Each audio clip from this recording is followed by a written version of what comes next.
event: Kazuchika Okada versus Kaito Kiyomiya. Boy, are we cooking or what? Man, Um, that was awesome. I I caught the clip of this on Twitter. I did not see all of that Yokohama show, but I saw this. I saw this early in the morning. I woke up early this morning. Yeah, that was this, bro. There's so much about this. Yeah. Like I've never seen Okada like this. As far as like just out of his normal temperament, like this man's had like scale breaking matches where he's just like looked disinterested and like just nothing's happening to him. Um, Directly off the heels of his last program that was a dome match. Kind of telling. This is like, let's go through it. Kaito Kiyomiya gets in the ring while Okada has I didn't know who. Let me get. Can I give the whole lore and backstory, Sure, please? sure. I know.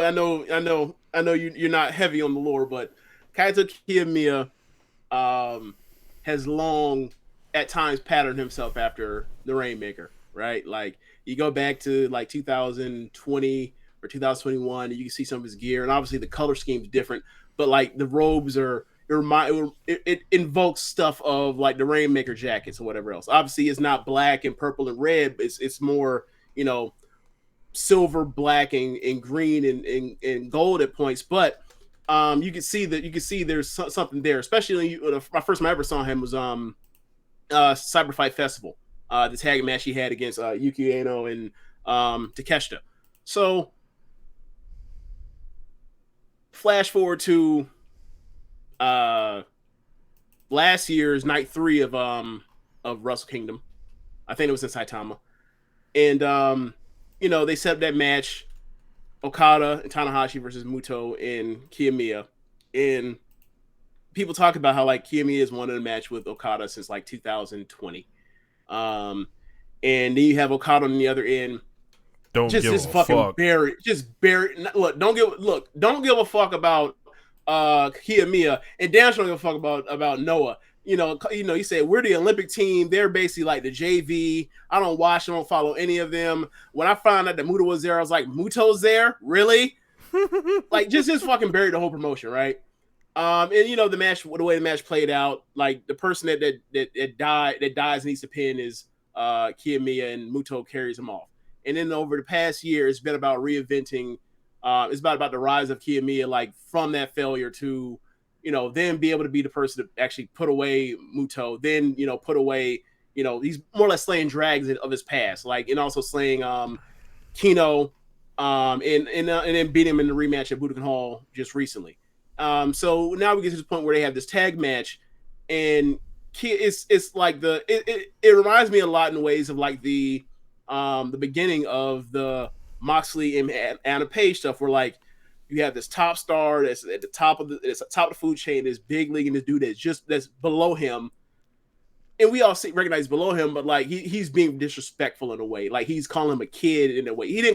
Okada didn't call him a kid, like Shit, Moxley might as called well Page a have. kid, but like all Kid Me wants to do is start the match with him, and Okada won't even make eye contact with him. He won't even look at him. Not even look at his direction. Just rolls out, and they start the match with Makabe and Inamura. And then Okada gets in, and he has him in a rest hold. And Kimmy gets in and break it up, and he kicks him. And then like Okada just knows some of these kicks. And then eventually Kimmy just reaches. Look, the supernova reached back and kicked Okada, smoothing his fucking forehead. And the only thing that Okada could see at that point was the stars from the galaxy view. He fucking kicked it right in his fucking forehead.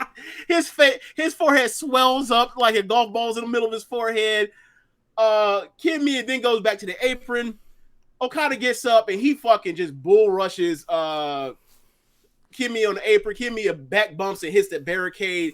Okada gets out on the floor and he just fucking lands big, heavy, hard strikes on this man, beating his ass.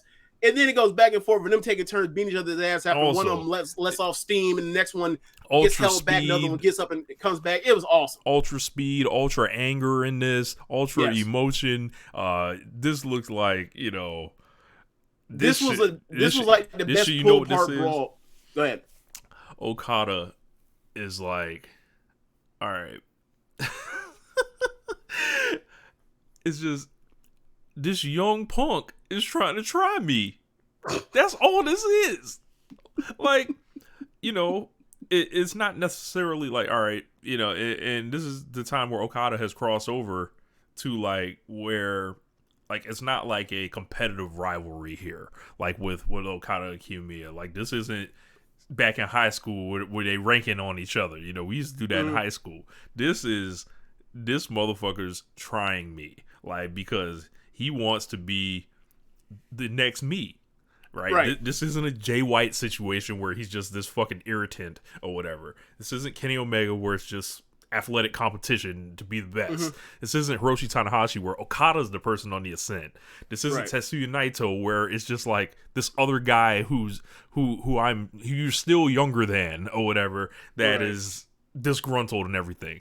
This is lazy. Yes, this is a ambitious youngster that's saying, Okada, you need to get the fuck out the way. Which, in turn, has brought something out of Okada that I don't think anyone ever has.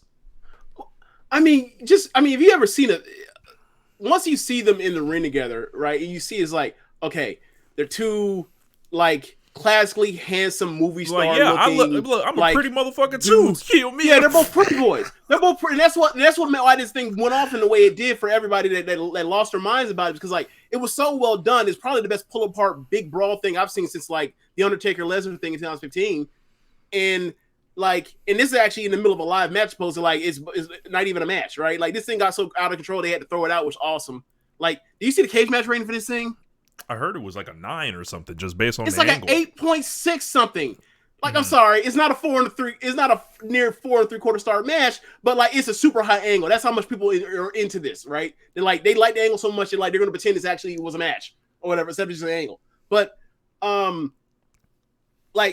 it's a lot of the Okada's what 35, 34, 35, right? Something like that.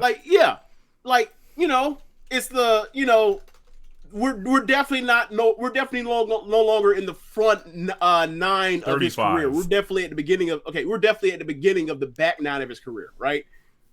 And all of a sudden there's another guy, different promotion, but it's like there's a lot of similarities, and it has to annoy him that there's somebody as great as Okada is, that there's a lot of similarities. That there is like all of a sudden there's some 5'11" to 6'1" version of himself out there. Hey, that can move like a Bushi in spots. Like that has to bother him. You know what this sounds like? This sounds like the match that was just semi-main evented the Tokyo Dome. Yeah. So Okada's about to execute. Right. And like the thing that made it, as I mentioned, like the similarities, like the looks, both with the manicured, perfect blonde hair. And then they go out there and they beat the shit out of each other. And by the time they get to the actual like, this is for the photo shoot. This is what's going to be on Shoe Pro. Like they're both what are they doing? They're both at each other's. Club Venus about to get it again. By their fucking hair, and it's like that's exactly what it's about. They're both pretty boys, and they think the other one's soft, and they're both trying to prove that they're the toughest pretty boy around. Like it's a lot of that, and normally it takes a pretty boy to be put with an uggo, if you will, or a type of monster to prove how tough they are. In this case, it was just like, hey, these two handsome young dudes are gonna go out there and scrap it out. And for that particular crowd, with the amount of a female demographic in that crowd, like they're definitely gonna be into this. And like, I don't know if you heard the American or the English commentary from New Japan. Kevin Kelly was great. And by great, I mean completely biased and completely pro New Japan. That man said that don't be mad at Okada because you can't get over Kaito. This was a Don Callis type job right there. The way he was so like partisan for one side. It was so great. It was never the part of like all he wants to do is wrestle this dude that he modeled himself after and test himself against, and the dude won't come see him. It's piss him off. It was none of that. It was like, you're just a punk. You're just a punk, and it was great. So, you know, they're I gonna ain't never have, seen Okada shaking up like this, man. Like, bro, they're gonna have a fucking banger. They're gonna have a banger. Yeah, man. I don't know, man. I might be riding with Kaito on this, man. You know, we'll see. Man, I don't know. I'm not rooting for either one of them because I like both of them a lot. Like, you know, over the last, Kaito's you know, the champion. He's gonna win, but I mean, Kaito's the champion too. So yeah, one's the champion of New Japan Pro Wrestling. The other one's the champion of Pro Wrestling Noah in 2023. Like, we know who's going to win here. That's not the problem. True. They could do that Stardom finish. I don't know what the time limit is. Maybe it's a 30-minute time limit. Maybe it is. Yeah.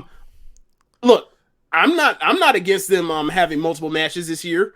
You know, think about you know, all the things people have said about Okada and the idea of him being champion again, and who does he have to wrestle? And he just wrestled Naito 3 times last year, and you know, he's wrestled Jay a few times. He's wrestled Shingo, or he's about to wrestle Shingo for the 5th time. He's wrestled Ospreay like 7 times already. Who's he gonna wrestle? Well, if he's gonna wrestle Kaito Kiyomiya, sign me the fuck up. This is a fresh matchup. Like, this is the interesting things you can do when you're out here and you're doing interpromotional stuff with people. And like, we're gonna go through the rest of this card. You're gonna see a bunch of like cool things on this card. And like, hats off to Muto for however he pulled this off. But like, this is a really fun card. This is a really interesting. This is a really fun like card for just someone that like enjoys Japanese pro wrestling all around. Hiromu Takahashi